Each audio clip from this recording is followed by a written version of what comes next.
दिल्ली में एमसीडी में 15 साल के बीजेपी के शासन को खत्म कर आम आदमी पार्टी ने जश्न तो मना लिया, लेकिन ये जश्न तब तक अधूरा है जब तक कि आपका एमसीडी में मेयर न बन जाए। अब आप कहेंगे कि बहुमत तो केजरीवाल के पास है, अब मेयर बनने में शंका कैसी? तो आपको बता दें कि अभी भी खेला संभव है और दावा किया जा रहा है कि रातों रात वो खेला हो चुका है।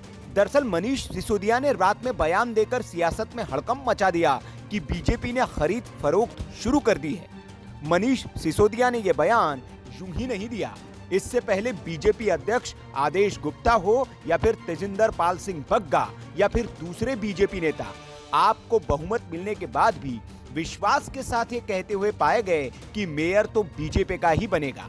उनका ये आत्मविश्वास यूं ही नहीं है। दरअसल ये कहा जा रहा है कि दिल्ली के राज्यपाल के पास 12 पार्षदों को मनोनीत करने का अधिकार है। इस लिहाज से बीजेपी के पार्षदों की संख्या बढ़कर 116 हो जाएगी। दूसरा ये कि सदन में बहुमत हासिल करने के लिए आपके पार्षदों से बीजेपी क्रॉस वोटिंग करवाएगी और आपके चुने हुए पार्षद ही बीजेपी को मेयर बनाएंगे, बीजेपी का मेयर बनाएंगे। ये इसलिए भी संभव है क्योंकि निगम में पार्षदों पर दल बदल कानून लागू नहीं होता है और एमसीडी में दल बदल कानून का लागू न होना ही बीजेपी के आत्मविश्वास की बड़ी वजह है और आम आदमी पार्टी के लिए बड़ा खतरा।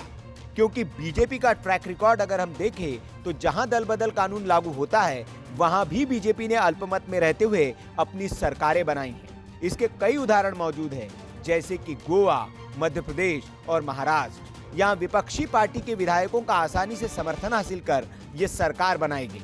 गोवा इसका सबसे बड़ा उदाहरण है कि कैसे वह कांग्रेस सबसे बड़ी पार्टी थी, फिर भी सीएम अपना नहीं बनवा पाई और बीजेपी ने अपनी सरकार बनवा दी। आपको ये भी बता दें कि एमसीडी में जो भी पार्टी जीत कर आती है उसका कार्यकाल तो 5 साल के लिए होता है, लेकिन उसके चुने हुए मेयर का कार्यकाल सिर्फ 1 साल का ही होता है, क्योंकि दिल्ली में मेयर के लिए चुनाव हर साल होता है। यहाँ एक ही मेयर लगातार 5 साल तक नहीं रह सकता है। दिल्ली नगर निगम एक्ट के मुताबिक कोई भी पार्षद मेयर नहीं बन सकता है।